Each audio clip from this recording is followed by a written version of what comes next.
welcome to the Rotary Club of San Dimas meeting for November 11th, 2020. It's my pleasure to introduce our president, Diva Alfaro. Thank you, everybody, and welcome to the San Dimas Rotary. Like Raymond mentioned, my name is Diva Alfaro. I am the president of the San Dimas Rotary, and happy Veterans Day. So I'd like to just share just a little tidbit on community service. Now, right now, at this time, COVID-19 has really changed the way that we live our lives or the normal, right, of our day-to-day. And the whole world had to adapt. And even though we're not through with this crisis, there's individuals all over the world that stepped up to the plate to be able to help others in need. And these selfless acts of kindness, and these are things that are just instilled in somebody. This is something that they do because they know it's right. They know it's what you're supposed to do, and they put their own lives on the line and their families' lives by doing so.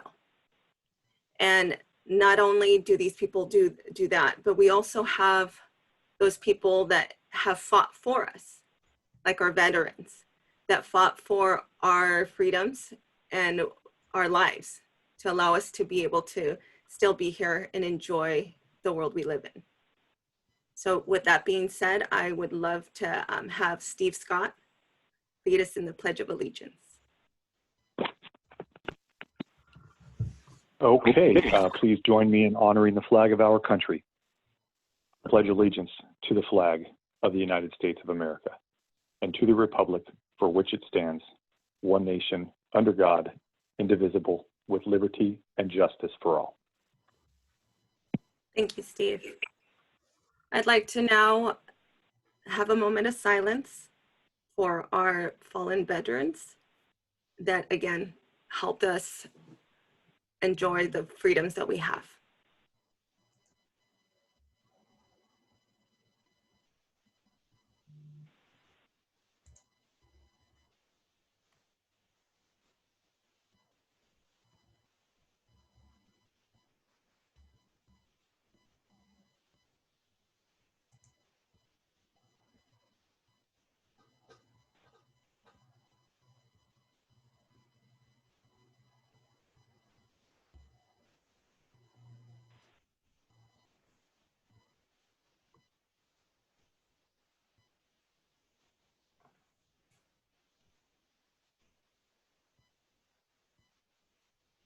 Thank you, everybody.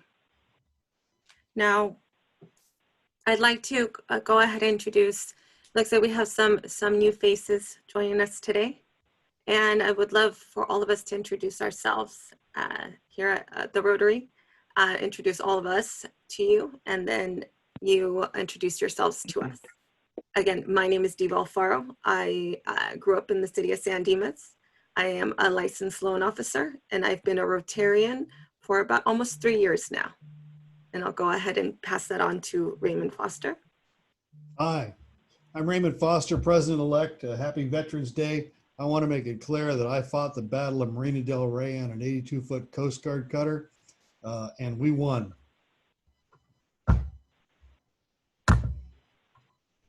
Thank you, Raymond. Next, Steve Scott. Good afternoon, everyone. My name is Steve Scott. I have been a Rotarian for about 11 years. I'm a three-time president of the club, current treasurer. I am also a State Farm agent in San Dimas. Thank you, Steve. Marianne. I'm Marianne Kistler. I am a past president of Rotary. I've been in Rotary about 25 years, and I am the current foundation chair. Thank you, Marianne. Now, let's see. Let's go ahead with Mike. Hi, everyone. Mike Wallace. I am the president of Better Home Financial. You're a mortgage brokerage on Bonita Avenue in downtown San Dimas. I've been a Rotarian for just over 5 years, past president. And thank you, Raymond Foster, for your service. Thank you, Mike. And yes, thank you, Raymond, for your service. I'll go ahead and pass it on to Marco. Hi, everybody. I'm Marco. I'm here representing Senator Portantino, who's here as well, and I staff the senator both in San Dimas and Laverne, as well as Glendora and Upland. Thank you. Derek? My name is Derek Bathanu. I am not a Rotarian, but I'm very happy to be here. I'm on the school board and I'm a teacher. Thank you, Derek. That means you should join the San Dimas Rotary. I do like visiting. And by the way, Raymond, thank you for your service. All right, thank you. So I see Senator Anthony Portantino joined us. Do you want to just say hello? Hi, I'm Senator Portantino, and I hesitate to say it, but I'm proud to say that I am a proud Kiwanian. So thank you, Rotary, for letting me in your bubble. You know what Kiwana means, right? What does it mean? It's Cherokee for I want to be a Rotarian. Is that what it means? Thank you very much, Senator. Randy? Yeah, hi everybody. I'm Randy Lopez. I'm the Executive Director for the Claremont Chamber and also the CEO for Ophelia's Jump Theater. Thank you very much, Randy. Greg? Hey there, Greg Pilato. I'm a school psychologist. I'm also a new school board member with Benita. Rotarian for 2 months, but down in Laverne. Thanks. Thank you, Greg. Sylvia? Did I catch Sylvia off guard? I think I did. Okay. Well, we'll go back to her. Well, thank you again, everybody. Oh, I'm so sorry, Diva. I thought I had unmuted. I'm so sorry. So I'm Sylvia Melendez. I'm the Operations Director here at the San Dimas Chamber of Commerce. Thank you so much for having us. Absolutely. Thank you so much for joining us. Again, thank you everybody for joining us today. I will go ahead and now introduce our guest speaker. Senator Anthony Portantino represents California's 25th State Senate District, which includes Sunland, Tahunga, Atwater Village, and Griffith Park areas of Los Angeles. Burbank, Glendale, La Crescenta, Montrose, La Cañada, Flint Ridge, Pasadena, Altadena, South Pasadena, San Marino, Sierra Madre, Monrovia, Bradbury, Duarte, Glendora, San Dimas, Laverne, Claremont, and Upland. So prior to his years as a representative, he spent many years working in film and television production as a producer, line producer, art director, assistant director, and location manager. Senator Portantino also served on the California Film Commission, where he helped implement the California Film Tax Credit Program. Senator Portantino has a long and distinguished record of service which includes nearly 8 years on the La Cañada Flint Ridge City Council, with 2 terms as mayor and vice chair of the Santa Monica Mountains Conservancy Advisory Committee. He also served as president of the League of California City Mayors and Council Members Department, and the legislative chair of the California Contract City Association.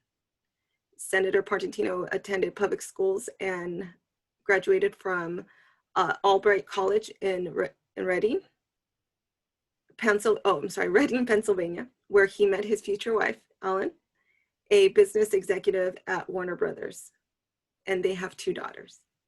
So thank you again, Senator, for joining us today. I'll pass it to you.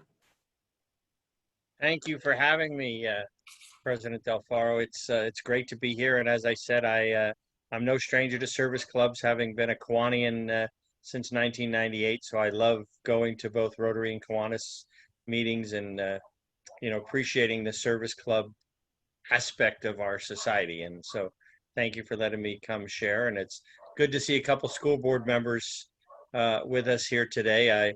I have said for the longest time, being on a school board is the hardest job in politics. As a government official, most people don't assume that they're experts. When I was on the city council, most people didn't think that they were experts. But when it comes to schools, number one, people are very passionate about their children, much more so than their front yards.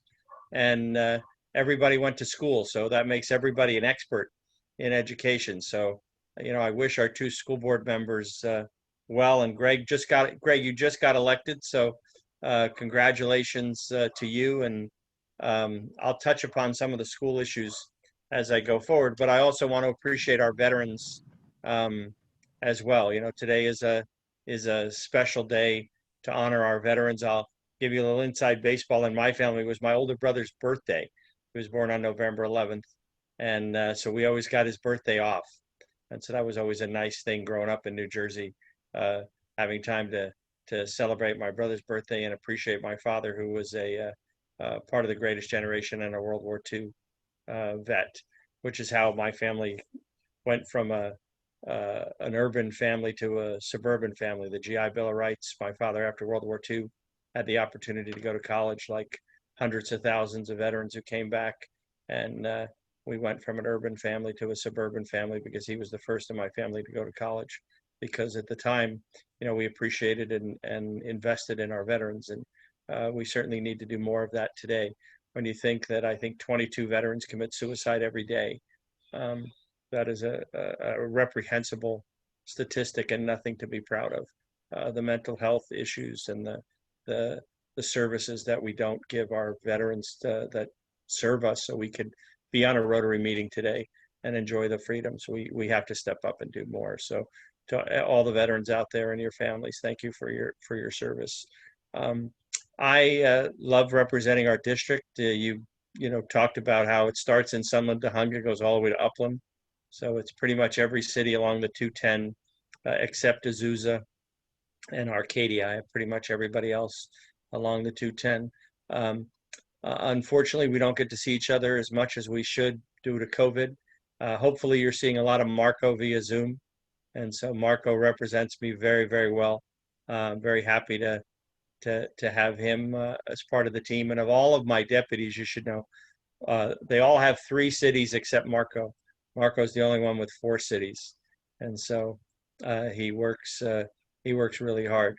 Greg, I assume that's an Italian last name, Pilato?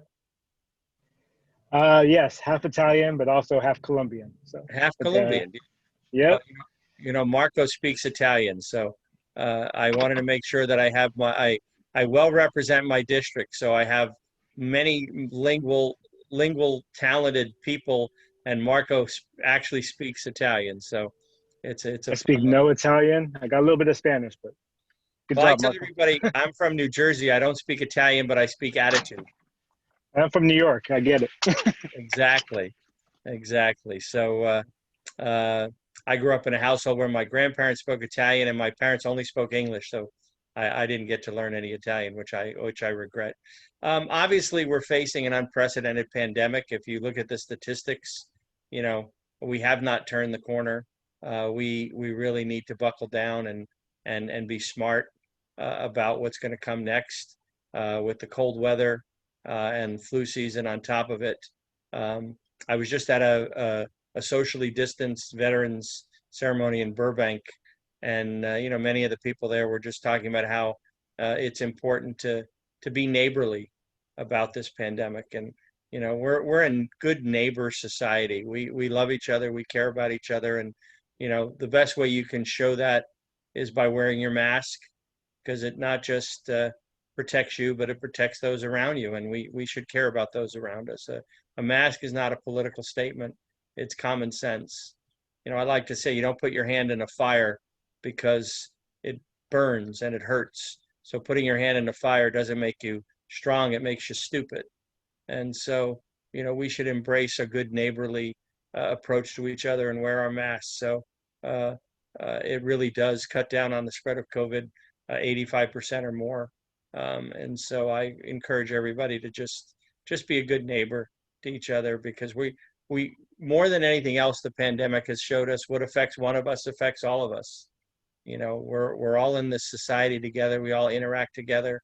And President, you did a great job talking about, all the folks the first responders and the folks who take care of us, whether that's a grocery store person or the police officer who is keeping the peace, or a firefighter ready to come, or the doctors and the nurses and everybody who is there trying to keep us safe and sound. And we just have to continue to have that human touch with each other while we're not touching each other. And the best way we can do it is by keeping all of us safe. The state budget obviously was a challenge this year for the school board members. The number one priority of the state Senate was trying to bring some stability to public education this year. And so we broke with the governor early in the budget process and created an architecture to basically keep school districts whole this year. Then we sold it to the assembly, and the assembly came on board. And then by having the two houses of government united in our approach, we were able to bring the governor to our budget architecture. We know next year is going to be tough, and that's why we wanted this year to be as stable as possible. And we froze the ADA numbers to bring that stability.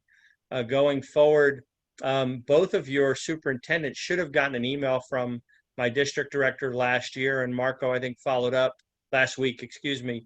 The governor unveiled the protocols, the testing protocols, and the sort of the blueprint. So I don't know if your superintendent sent it to you, but we sent all of the documents that the governor sent out. I think it was last Wednesday. There were 3 documents, so we forwarded them to your superintendents.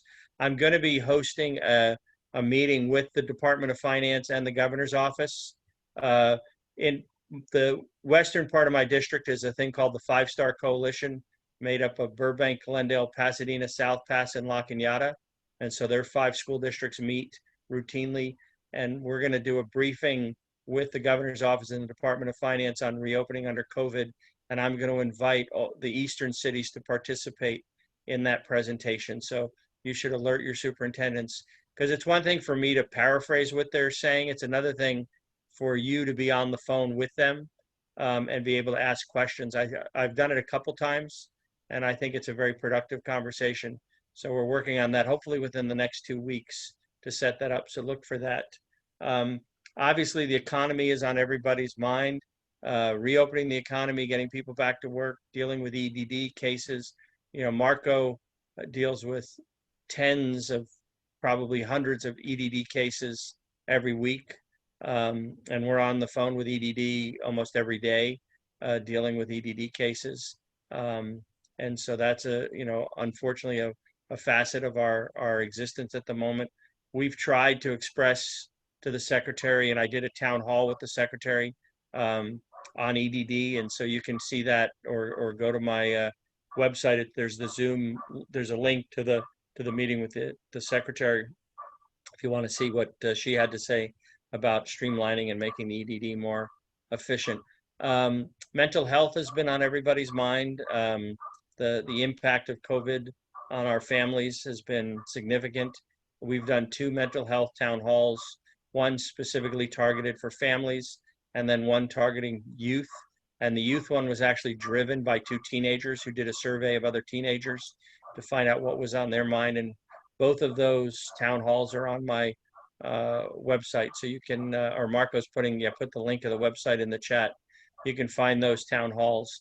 The youth one we had, was it 2 weeks ago, was really, really remarkable. My wife and I both just listened in, and we learned a lot on it. And the first one had some esoteric issues dealing with special needs kids during the time of COVID as well. So I encourage you to look at that.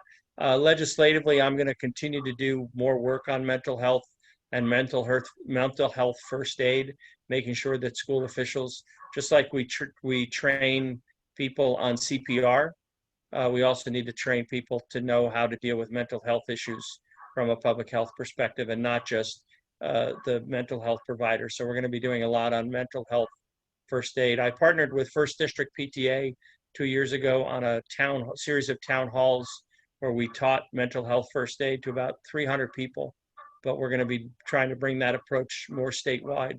So stay tuned to that. There's a little bit of a undercurrent in the budget discussion that there's a little bit extra revenue this year. That we unanticipated. I haven't verified that yet, but I think everybody should plan for the worst and hope for the best. But obviously, from my perspective, I've always been a public education advocate, and I'm going to continue to fight for as much resources as I can for public education. I know we have the chamber online as well. There were several bills during the home stretch in August dealing with support for small businesses and small business support. So you should look at those. And if you have any specific questions on those programs, you can get them to Marco, and Marco will get back to you.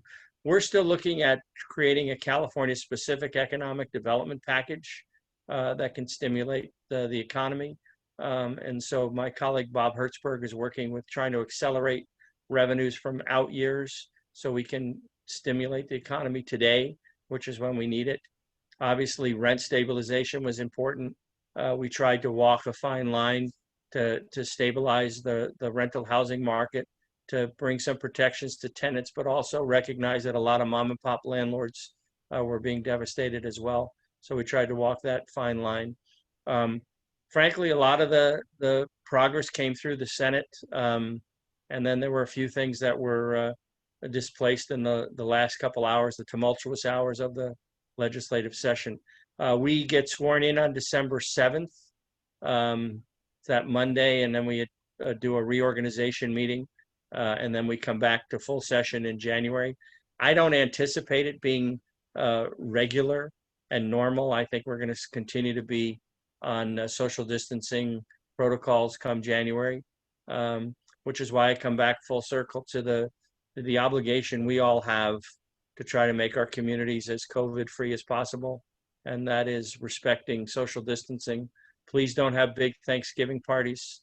Every indication is, I had to say, my wonderful niece from San Diego wants me to meet her new boyfriend, and they want to come up for Thanksgiving and spend a couple days, and I had to say no. As much as I want to meet her boyfriend and check him out and get his fingerprints and run him through the system and try to intimidate him as a good uncle, good Italian uncle from New Jersey should send a message. I had to say to my niece that, we're not going to let the two of them in the bubble. I don't know where they've been. She's a good kid, but we all have to be smart at this point in time, and don't be shy about exercising those protocols. I know you want to have some folks ask me some questions, but that's a little broad strokes. I'm going to continue to fight for public education and mental health issues, in particular for our young people. And I'll tie it all together. The brother that I referenced, who was born on November 11th, was my older brother who committed suicide. And it's one of the reasons why that I work on mental health issues. So I get to say happy birthday to him, and God bless his soul. And with that, I'll take some questions. Thank you very much, Senator. Does anybody have any questions? Go ahead. I had a question. As you know, I'm a teacher and a school board member, and as you know, the budgets on school boards are very tight. Yes. And when we were looking at an 8% or 10% cut in ADA, that would have been devastating for many districts across the city.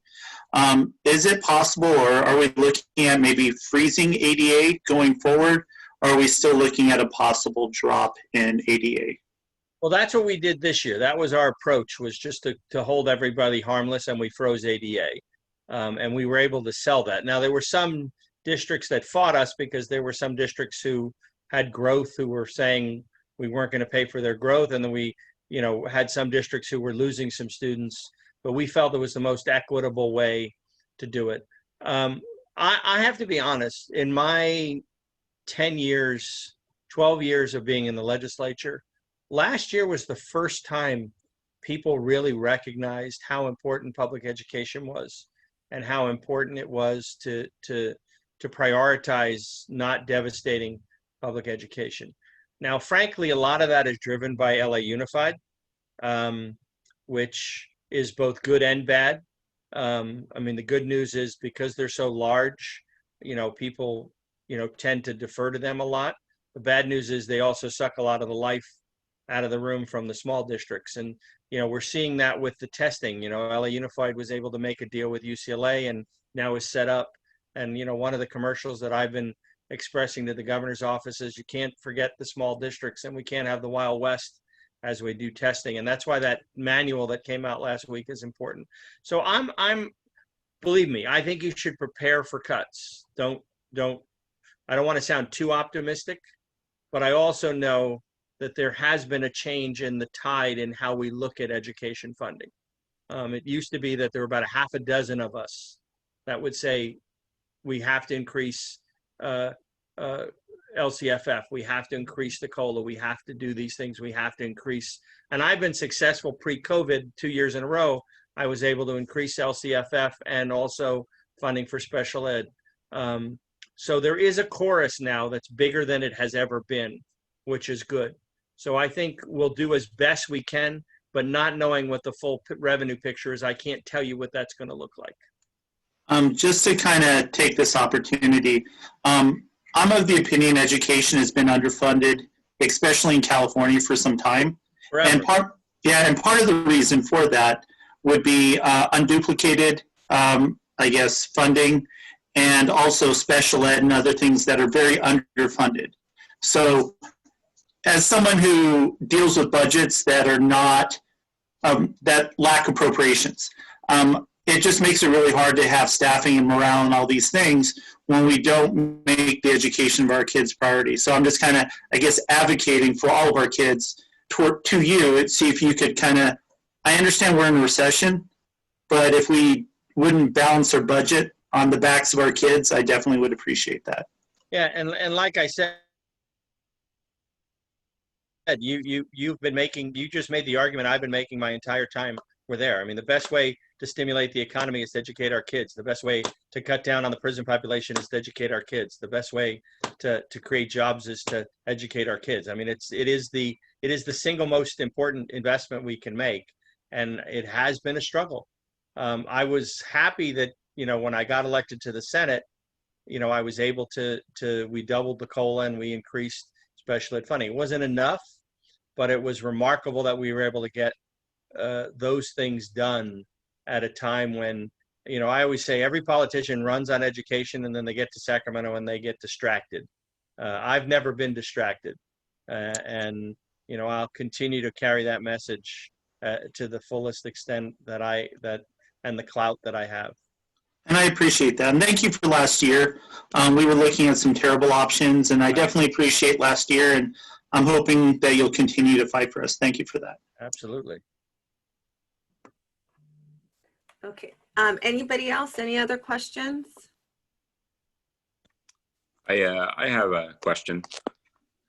I'm also the treasurer of the San Dimas Chamber of Commerce. And from a business perspective, I'm wondering, has there been any discussions about protections for small businesses, small business owners from any kind of COVID litigation? I know a concern of a lot of the struggling small businesses is that one lawsuit of a customer who comes in despite all the protocols and following all the safety measures, that one lawsuit could wipe them out. Has there been any discussion about that? There has. There's been both for school districts and the business community. There have been discussions, and there are actually some legislation that's been proposed. Obviously, whenever you deal with giving immunity or giving dispensation, it always becomes a fight between the consumer rights advocates, the consumer attorney. It becomes a fight. I would venture to guess this year something will get through, just because something has to. Too much of society is affected by what's going on not to have some. We did it 20 years ago with skate parks. I don't know if you know, but that was a big battle 20 years ago. But cities. I do actually. I was involved in getting that put on the hazardous activities list and getting the San Dimas skate park built. Right, because cities were given cities were given limited immunity if they required. Again, in that case, you had to require protective coverings, and there were certain things cities had to do in order to get the immunity. But we were able to get that through. and it made a difference because cities then felt comfortable doing skateboard. I put the one in La Cañada, just so you know. So we share that in common. By the way, I see my good friend Vicky's on the line. I haven't hugged you in like forever. I didn't know you had to register. I just liked it on Facebook saying I'd go, and then I tried to get on at noon, so I've been waiting for the Zoom thing for 30 minutes. So Well, I apologize for being late. You're my favorite. I don't want to miss you at all. Well, I also want to make sure you're still using your pasta spoon. Oh, yes. Yes, yes, yes. All right. Good to see you, my friend. Anybody else have a question? Good to see you. A quick question. So for those business owners that unfortunately lost their business and are trying to make a new business, or even those that maybe worked for a company, got laid off, and are trying to become themselves a small business owner, is there anything out there for those individuals? Is there any grants, anything that they can that they would be able to benefit from to be able to start and kind of, like you said, build the, help vamp up the economy? I believe so. There were several things down the stretch. One, to relieve some of the tax burden on small businesses, and then there were some small business help. Marco, let's get the particulars. I do think we created a fact sheet on all the small business opportunities. Let's update that, Marco, and then get it back here as soon as possible. Can you do that? Yep, I will. By the way, you see how much I love my job? I don't have to do anything. It's the greatest job in the world. I hire wonderful staff and empower them, and it makes the whole system work. But they created a small business fact sheet. We did it about 3 months ago, so it needs to be updated. So as soon as we update that, we'll get that to you, and the chamber too, so you guys can circulate it to all your small businesses. And again, that's another area where we talk a lot about the importance of small businesses, and oftentimes, we forget that. But obviously, in my district, each one of my towns has its own chamber, its own business corridor, which gives me sort of a unique voice in the capital, because, I represent what I just communities. And a lot of my colleagues, have urban centers or rural centers. I have a suburban district of 18 communities that struggle. So it gives me a good grounding. Thank you. Anybody else? Any other questions? I have one suggestion or perhaps question. The Post Commission, Peace Officer Standards and Training, 15 members appointed by the governor with the advice of the Senate, typically appoints from the community, education, and of course, law enforcement. I would like to see some thought given to, at least on an annual basis when they do those appointments, as an example, putting a couple of mental health professionals on that board so that we could change the standards, or perhaps reinforce the standards on response to people with mental illness problems. Perhaps put somebody on that board from public health so we can get some training and the requirements that are established for peace officers in the state of California to require better training on the use of PPE. And so what I'm saying is that maybe we should look forward in the coming couple of years, or perhaps make it a pattern looking forward at issues, and then stocking that commission with at least 1 or 2 members with some expertise to push education within our law enforcement community. Thanks. Not a bad idea. Thank you. I might rob that. Feel free. Picasso said, "Good artists copy, great artists steal." So I'm happy to steal other people's good ideas. So I work very closely with the California Police Chiefs Association. So I'll talk to them. I actually have never really looked into the whole post certification process. So this will give me the impetus to do that. So thank you. Well, another thing, when you're talking to the CPOA, interestingly enough, they don't allow community college chiefs of police to be members. And I think that they lose a considerable amount of expertise, because those are people who could translate into things with school resource officers. There's some expertise issues with their membership. So It's a great organization, but like all organizations, they're a little bit limited sometimes in the scope of what they see. That's true. I didn't realize that about the community college chiefs either. That's interesting. They probably don't allow an ISD either, but I don't know that specifically, but I knew community colleges. Yeah, thank you. And I think we better move on, Diva. We're running Yes. behind. Yes, I took more than my 10 minutes. No, you're worth all of it. Yes, thank you so much. I mean, I think everybody learned a lot from what you brought to the table today, and thank you again for your time.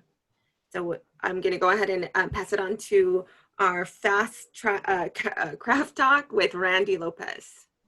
Hi, everybody. Well, first off, it's tough to follow Senator Portantino. Anthony, great to see you, and Marco and all of you. So I appreciate. There's so much going on, and you know what? I thank you, Raymond, and thank you for the Rotary Club for inviting me to come in today. No, I'm not going to speak about chambers because I'm here with the Claremont Chamber. San Dimas has an amazing chamber, so I hope that you're all members and you support the San Dimas Chamber, because supporting your chamber is so important right now. And we're trying to just keep everything going and working with our leadership. You know, I looked up because I wasn't sure what the fast talk was, and it first said crafts, and I'm like, I don't do crafts. But then I realized that it's sharing insights of things that of what you do. And I wanted to, as I went through that, I've got another 4 minutes because I'm timing myself. I wanted to make sure I'm going to talk about reinvention, which is something that we're all doing as businesses and organizations. A quick little story. I'm a stage 4 cancer survivor. And at the age of 34, I was diagnosed with colon cancer when I was the director of marketing for Arnold Palmer Golf in Bay Hill, Florida. So while career was going on and all that, I went through this cancer. I was fortunate. About 6 months after I finished my treatments, it came back to my liver, which made it stage 4. That's when you kind of make some big decisions. So at the age of 34 through 36, I was going through this. I did go through liver resection, and I went through chemo again. I've gone through it twice. Basically, reinvention for me was where do I go from there? And like you, my life changed quite a bit. I say like you because you're all involved with a service organization. And my role in my life kind of went forward. I went and became the vice president of marketing for Buca de Beppo restaurants and for Del Taco. So yeah, I worked with crinkle cut fries and pasta. And so Anthony, I did my Italian food with a chef from Calabria who reported to me and did all that. I also got involved with the Colon Cancer Coalition and the Colon Cancer Alliance. So basically for me, it's always been COVID is horrible, what we're dealing with, but it's another chance to kind of reinvent myself and reinvent our community. From someone who was doing business for myself, I made that change with my wife, who was an attorney. We went through this in our 30s. We said, what do we want to do? And we had dated since I was 18, and she was in high school too. And so now she runs a theater, Ophelia's Jump Theater. She started, was a city attorney and a feature animator attorney for Disney, but she's now runs a theater, and I'm running the chamber because I love our community. I feel like I've done a lot of these wonderful things, but I've been involved. So I would say that don't be afraid of reinventing yourself. I love David Bowie, and I love David Bowie because he constantly reinvented himself. I think we all have 5 careers in us. Most of you are probably doing 3 or 4 careers right now. Don't worry about it, enjoy it. Enjoy this challenge. And, you know, I would probably say if I had to just give some insights right now, I would say, please take care of yourself. Right now, you're going through COVID, you're not seeing your doctor. For any of you that have anything, you're feeling different or something, get checked up. I'm not speaking right. but take care of yourself and your families, because we're dealing with a lot of stress, and I don't want anybody getting sick from the stress they're going through right now. So just take care of yourselves, eat well, drink good things and fun things, but balance. I also, if you look at, for my story, if you wanted to find out, I'll put a link where you can see some information. But if you ever look up check your colon, which was something I created for the cancer world, and that phrase is taken off throughout the community. There's even people that have carried this check your colon message onto the Himalayas on flags. So I've had a very fortunate, rich life. But anyways, it's 5:04 and I want to get off. Thank you for letting me speak today. Thank you so much, Randy. Thank you, and God bless you that you made it through and you were able to come and speak to us today. So next, I will pass it on to Steve, that will be being the fine master for us today.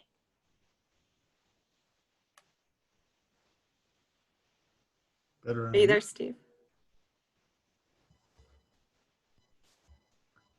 Okay, so I guess I'll do the fine master. Nope. So I'm here. okay. Sorry. It's okay. I apologize.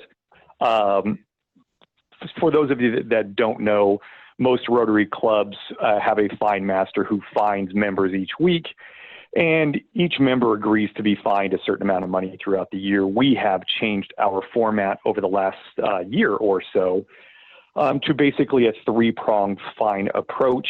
It's either I'm fine, which allows you to fine yourself and then talk about something good going on in your life or around your life. They're fine, which allows you to talk about somebody else, or I'm not fine. Now that fine is generally going to be a little larger, and it allows you to, for lack of a better phrase, complain about something that's going on.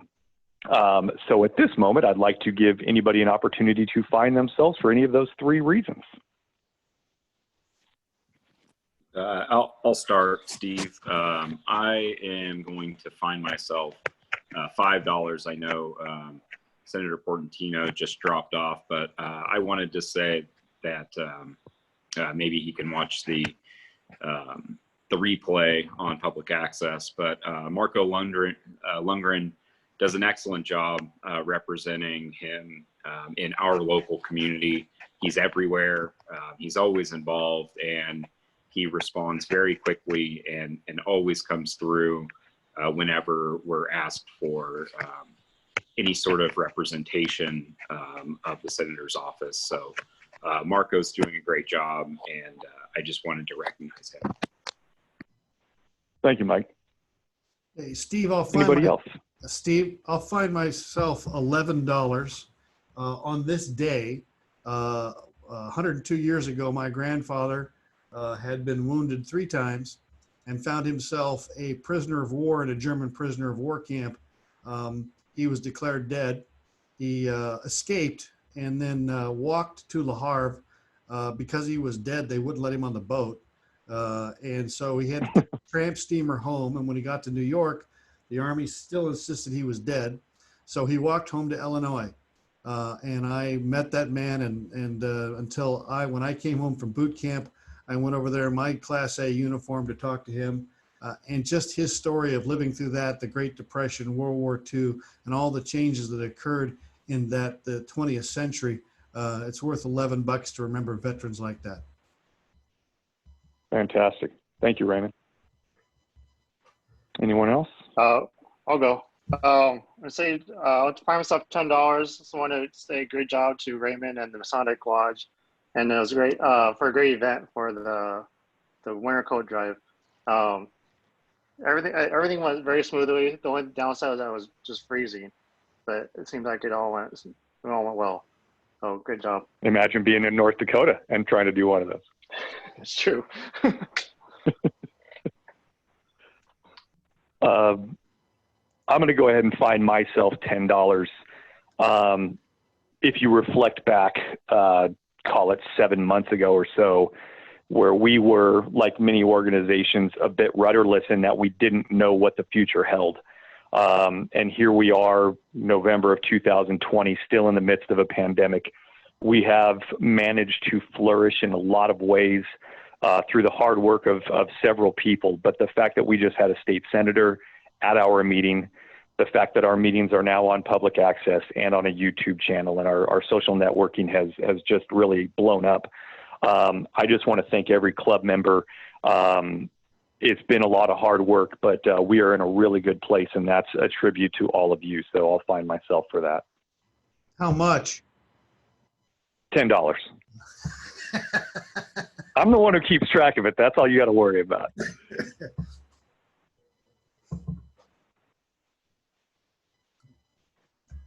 Okay, I think that's it, Diva. Okay, thank you, Steve. Okay, so next we'll do the People of Action. And Raymond, did you want to talk about what we did this weekend with the coats? Yeah, so there's the recap of the warm clothing drive. We collected 261 coats, 291 sweaters, 107 hats, 50 pairs of gloves, 69 scarves, and 176 other items of warm clothing, 964 items, just over 1,000 pounds, and 35 shipping boxes, which Friday will be shipped to Williston, North Dakota. And then we hit all kinds of speed bumps. The bus doesn't go to, there are no bus stops in Williston, North Dakota, or in North Dakota. So I got on the telephone and I talked to the Rotary Club of Williston, the Masonic Lodge in Williston, and the Salvation Army. And they're going to caravan to Montana, which is about 100 miles away, to a little place called Glendive. And they will be able to pick those things up 10 days from this Friday. And lastly, we also collected about 700 pounds of clothing, like shirts and pants that weren't warm clothing. And that is going to the Midnight Mission for the homeless population. So we kind of doubled down without knowing it. So thank you to everyone. That was a fabulous event. It went very smoothly, and we're just about finished. Thank you very much. Thank you, Raymond. You're welcome. It was a great event. Like Craig said, it was cold, and Marianne almost flew away, but Yes, I did. But thank you everybody that showed up, that helped out. You know, Glenn, Derek, and Greg, and then obviously all of us that at the Rotary that were there.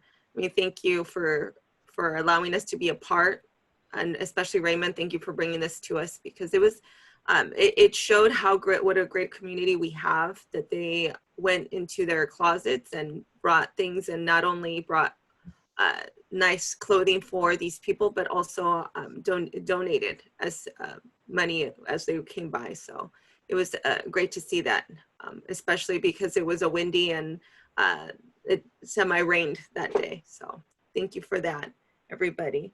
I'd like to next kind of show our calendar, if you can, Raymond.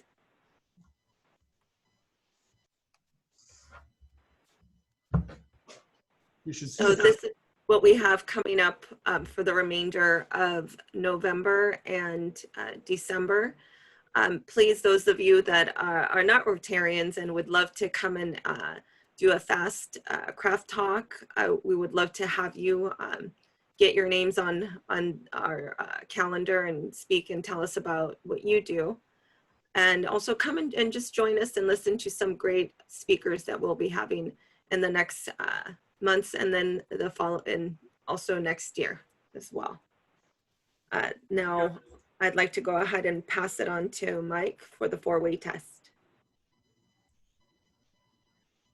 Okay, so the four-way test is a Rotary, if there's something in question of whether something is ethical or whether it's the right thing to do, if it passes all four of these tests, then you can rest assured that you're doing the right thing. And that is it the truth? Is it fair to all concerned? Will it build goodwill and better friendships? And will it be beneficial to all concerned? And that is today's four-way test. Thank you, Mike. I wanted to give the opportunity, because I think, Glenn, did I skip you in introductions? If I did, I'm sorry. Can you go ahead and introduce yourself? I've been thinking about it this whole time. I was on and off trying to fix an Oh, audio. okay. I am Glenn Johnson, Secretary of San Dimas Masonic Lodge.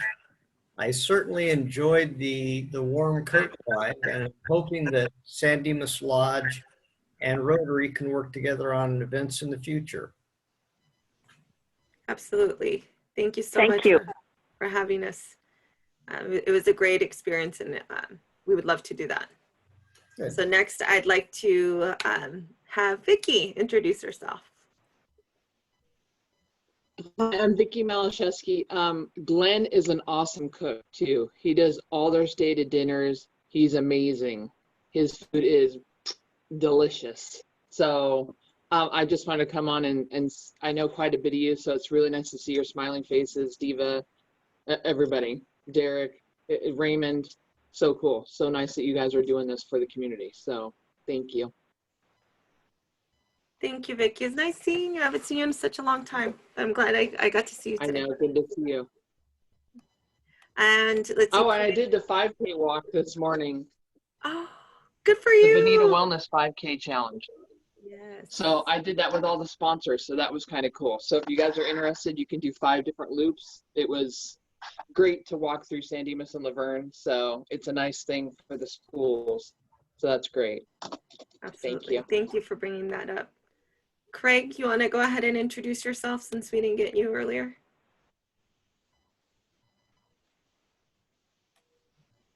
I'm good. I'm Craig Jung. I'm a dentist in San Dimas. So I apologize. I'm in and out. I'm going back and forth with patients right now. But I'm a member for 5 years, past president and current secretary. Thank you, Craig. Is that what you meant? Yeah. Hey, go take care of the patients. Forget Yeah. about us. I always wonder what my dentist was doing. He's on a Rotary meeting, apparently. Yeah. Thank you, Craig. Well, thank you everybody for joining us. We actually had, ended a little early, but I think it was a great meeting. Having all of you, their questions were great questions that you asked, and on a day that we need to remember people that help our country and help us. I mean, we're all here out of basically the goodness of our hearts, and it speaks a lot about who we all are. We all want to help others, and we're not looking for something in return, but at the same time, we are getting something in return. What we're getting is I think for me, more than what I'm giving, because what they do for me is it makes me happy to be able to see other people happy. So thank you all for what you do. Thank you for donating your time, and also your families for allowing you to be able to do this. So again, have a great day. Enjoy today and thank those around you as much as you can. Today's another day that you can also show service in some way, shape, or form.